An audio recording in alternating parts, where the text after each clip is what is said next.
दो थ्योरम का अंदाजा होना चाहिए, ठीक है। और वो दो थ्योरम कौन कौन सी है? एक बाहरी बिंदु से सर्कल पे अगर दो पॉइंट पे टच होती हुई लाइन जाती है बच्चों, ठीक है, तो एक P पॉइंट और ये A पॉइंट और ये B पॉइंट है, तो P से A, P से B के क्या होता है? Equal. Tangent from the external point of a circle are equal in length.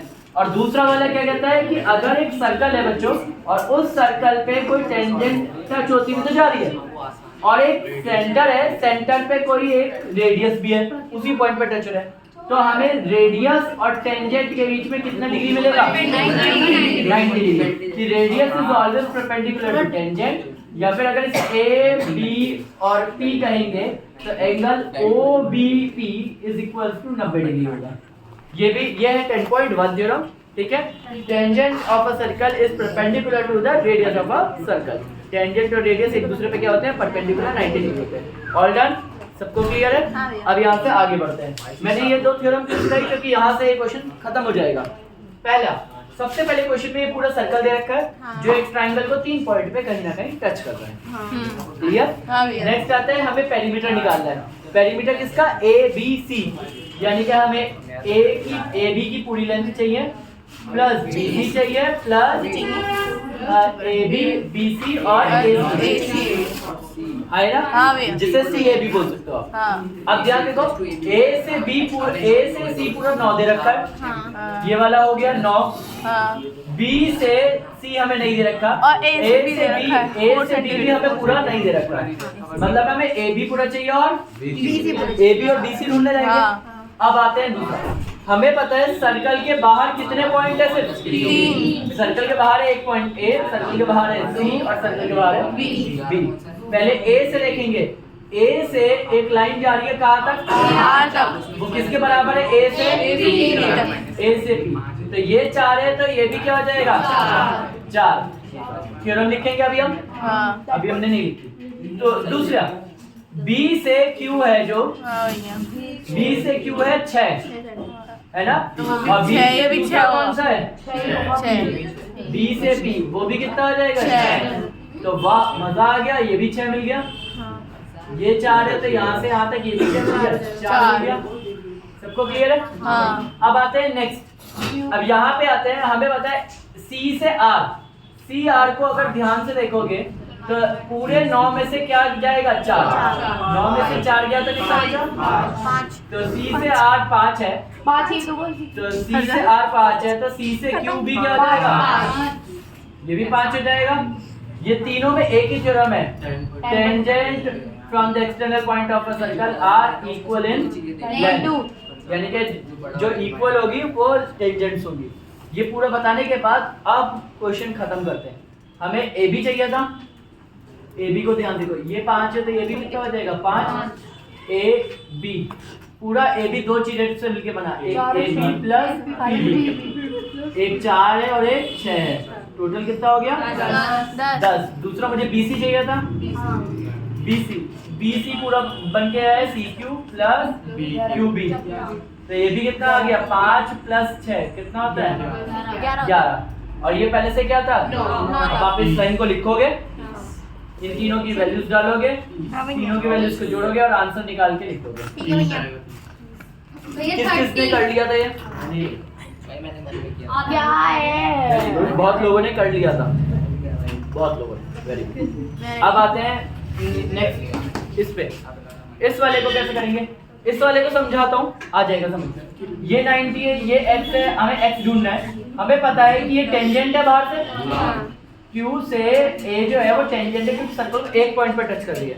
हम ना आदत हमें पता क्या होती है, हमें लगता है टेंजेंट ना कुछ इस तरीके से आएगी, टेंजेंट स्ट्रेट भी आ सकती है, बस वो पॉइंट पे एक ही पॉइंट पे टच करती जाएगी तभी वो टेंजेंट पे लगेगी। टेंजेंट का QAC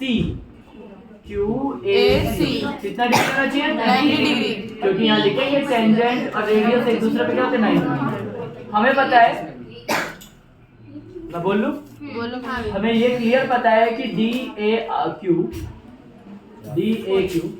प्लस एंगल ये वाला CAD दोनों जोड़ के कितना होता है? 90। एक 40 है, इधर 90 है, इधर CAD प्लस का 40 उधर गया तो तो CAD बराबर कितना हो गया 50। ये आ गया 50। ये तीनों एंगल जोड़ के कितना होता है 180 एंगल सम प्रॉपर्टी। तो अब हमें पता है कि ये 50 है या 90 है। 140 को 180 में से माइनस कर दिया 40 यही आ रहा है। ठीक है हाँ 40 ही गो 40 ओके। आओ इधर नेक्स्ट आते हैं अगले वाले क्वेश्चन पे के से n सबको दिख रहा है। अब के n के दो टुकड़े होंगे पक्का, एक के से c और एक c से n। वहीं पे हम लोग देख रहे हैं कि के से c खुद किसी और के बराबर होगा।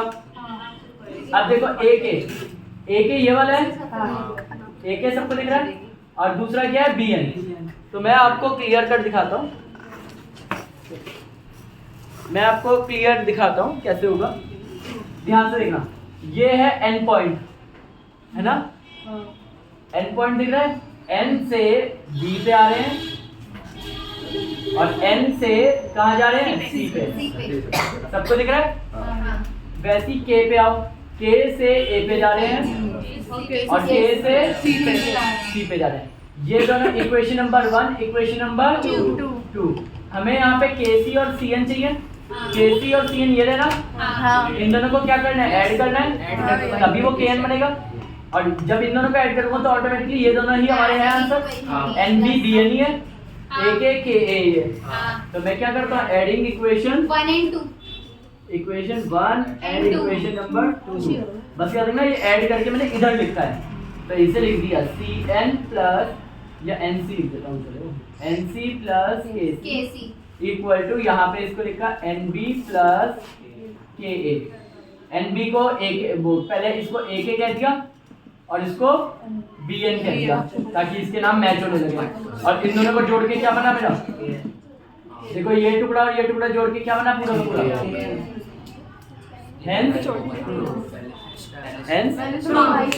ठीक है एक बात, हाँ मुझे पूरा नहीं करना था, मुझे पूरा नहीं करना था, मैं भूल गया। भैया तेरी क्या फिक्र पड़ रहा है देख देख के जब की देर करी सही है। देखो भैया भैया वहाँ पे फाइंड के जो a के पास b है तो हेंस फाउंड तो लिख सकते हैं फाउंड दैट यू। ठीक है बस डन।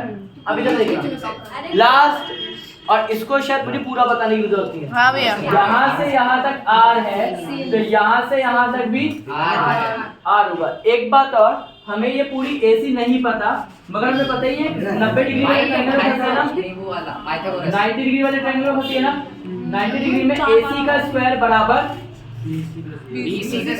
BC का स्क्वायर प्लस AB का स्क्वायर। ये कौन सी गोरस है,